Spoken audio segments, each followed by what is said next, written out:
Hello, my name is Duncan Alderdice, and the reason I'm making these videos is because in this series, I'm making short videos in the morning, recording my thoughts as I'm putting my life together again on a front of getting a job, getting an apartment, getting in shape, building a social network, and building a life I'm enjoying at the age of 28 right now. Okay, that's a new one. That's kind of approximating something better because it needs to be something more specific. There needs to be an actionable goal that it's going against and more conditioned for failure, because getting my life together is a bit too broad. Like, when have you accomplished that? And then there has to be some other sort of way to relate. Anyways, okay, so that's the intro that I'm working on right now. In this video, other than the deer that you just saw at the beginning, which was an interesting thing. I don't know if you did see it. If you didn't see it, then the camera didn't really pick it up, so it wasn't that interesting. If you did see it, that's a deer. Doe, a deer, a female deer, because it didn't have horns, I believe. Anyways, yesterday, here's the thing I'm going to talk about in this video, as you saw in the thumbnail and the title, pre-planning, is the fact that I got a job offer yesterday. However, I don't think I want it. And it's tough because it's good that I have the offer. Here's why though.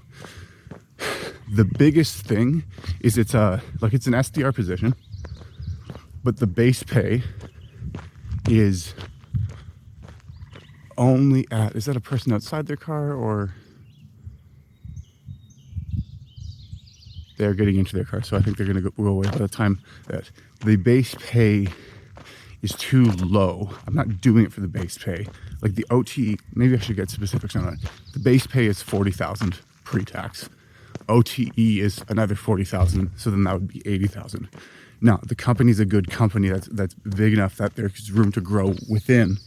But one of the things that I'm trying to plan for and decide with the next job that I get is a place that I can actually grow within.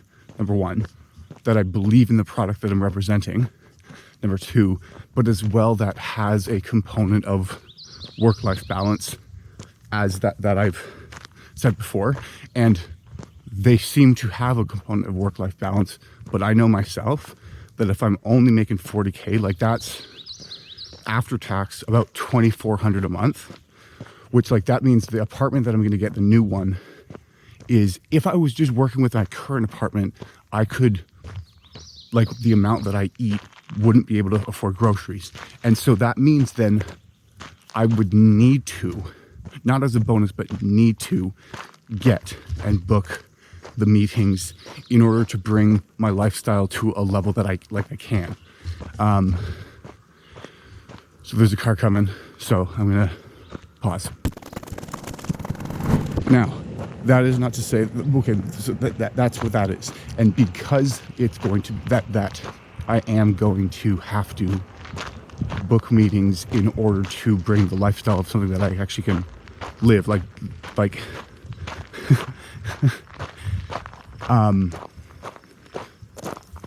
then I know myself. It's like all I'm going to be thinking about that is that. And so it's going to just be 12-hour days, 7 days a week. Like that's all where my mind is going to go. And it's going to be stressful. And that I think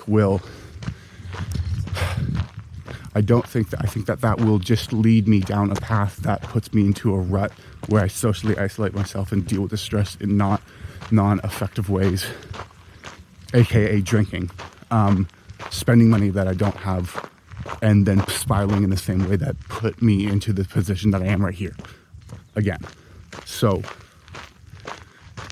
it's tough because they did mention that. The other thing is I don't know that I feel fully all about what the product that they're selling.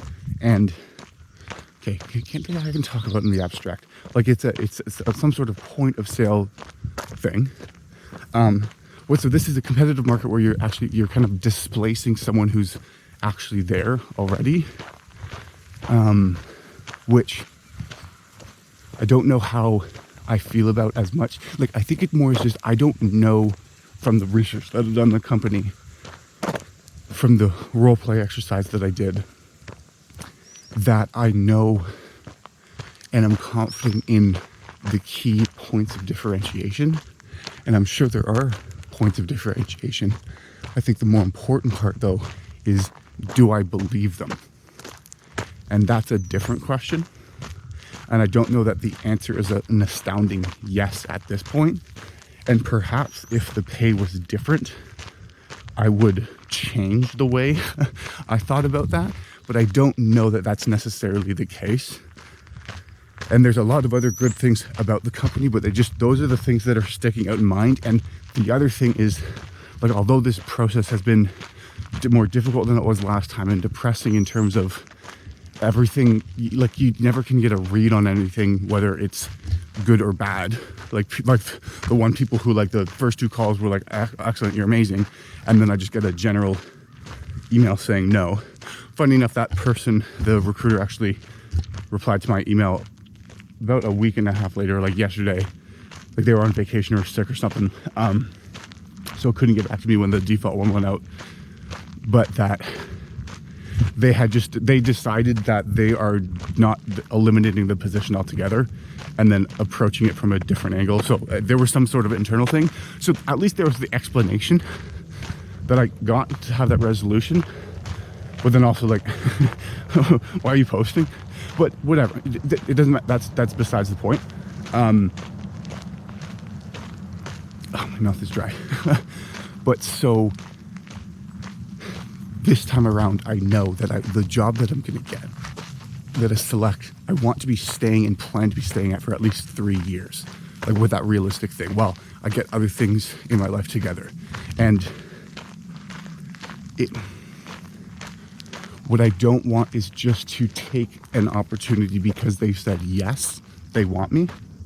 Like, that's not sufficient. I've made that kind of decision before, and it does not necessarily always work out. And then it's tough because it's like now, like, I'm getting recruited.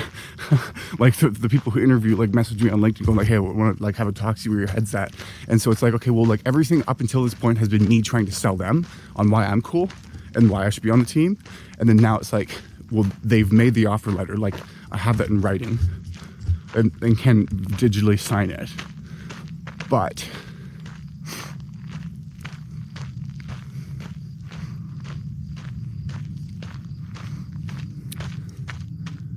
now it's on them to get me on the team, kind of. But I feel bad because it feels like I'm now flip-flopping or whatever. Like, before it was like, oh, you guys are amazing, but now it's like, yeah, I don't know. And I don't for sure have other things, but it just is, can I, without a doubt, feel like, do I feel excited and confident that that is something that I could do? And I can't say that the answer is yes at this point. But so, I have to give an answer by Monday. I told them that I would give an answer by Monday. Because, like, I just need to come to grips with this. And if I'm not super all for it, I think the thing, so I was talking with my career coach, who's just my mom. But she, like, talking through, and just, it was interesting because as it was saying, if they increase the base, which I don't think that they would because they're very clear about that, up to something like in the similar realms of the other ones that are just potential, would I take it? And I don't immediately say yes. And I've been trying to figure out why that is. And I think the thing that I thought about is because I don't have that personal connection and belief, without a shadow of a doubt, that what I am is representing, versus another thing, which is like it's like a heavy machinery simulation product that would be being sold to educational institutions. That's the most expensive one in the market because it's the highest quality. Like, that right there, I'm going like, oh, no, I can see myself on that. Or like this weird animation software sort of thing. Like, I can absolutely see myself on that. So it's difficult. Or even like a staff scheduling thing. Like, it's tough because it's a real decision. You can't make a perfect one on this. You can only work with what you got. But a decision will need to be made nevertheless. And it's weird because it's like, up until this point, it's like, I just need one, I need one, I'm trying to get there. And I have been rejected. I've been, like, the rejections right at the application start, they don't feel anything. I haven't been rejected after an initial screen call. At least if I get past the screen call, then I get to the hiring manager, or past whatever. Then there was another one that I get all the way to the end on, 2 actually, and then didn't pick it, or didn't get picked. And then now I have my first yes, but the yes isn't necessarily the one that I'm here going like, I'm so excited about this right now. And I'm trying to think, is it just the money? It's like, yes, that definitely is a factor. I think it's just more, because it's not obviously a terrible choice, but there's other key parameters that I actually want that I have to decide objectively for myself, and what it is that I'm looking for, that I can decide independently of the company's interest in me. To go like, if they have decided up until this point, again, I'm circling the same thing, but up until this point, I've been trying to show I'm so interested in you. This is amazing. Here I am, super cool for all of these reasons. And they have objective metrics deciding whether or not I fit that criteria. Now they have said yes. I haven't, because it's emotionally exhausting, spent the time objectively evaluating each, because it's like, I don't want to get, it's like, I don't want to really like find a pair of shoes that I really like, and like, that's amazing. I like the color and fit of everything, or what it looks like, and this is more in an online sense, and then they don't have my size. And it's like, okay, well, fucking, I wish I had known that so I didn't have to get emotionally invested in it. So then now I'm just at a position where I can decide to make those characteristics and need to think the decision through. And where I'm leaning right now is it's not obvious to me that I want to take it. And so that's the reality of the situation. Quick, completely other side is I've been watching the videos as I'm recording again. A week ago I said I was going to start a business, like I definitely have to. And then now here I'm like more focused on the job sort of things. I haven't really made any progress on that. That's the reality of it. There's so many things going on, too many things at once. One of the things I have been doing in terms of business being worked on is editing these videos. So that counts as like making content.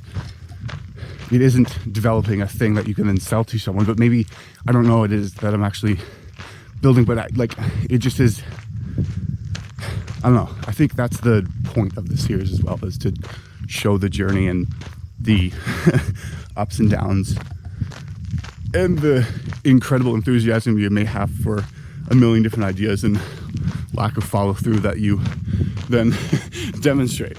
But in any case, that's what's going on today. We got a big windstorm, which is signaling the end of this video. And so I appreciate you watching to the end. And I know you know this already, but I'll say it again anyways, is that desire is what drives you forward. The pain you're going through is necessary. That is why you need to believe in yourself, because you're more capable of doing great things than you give yourself credit. Lean in, aim up, and move forward. Yes, you can. Yes, you will.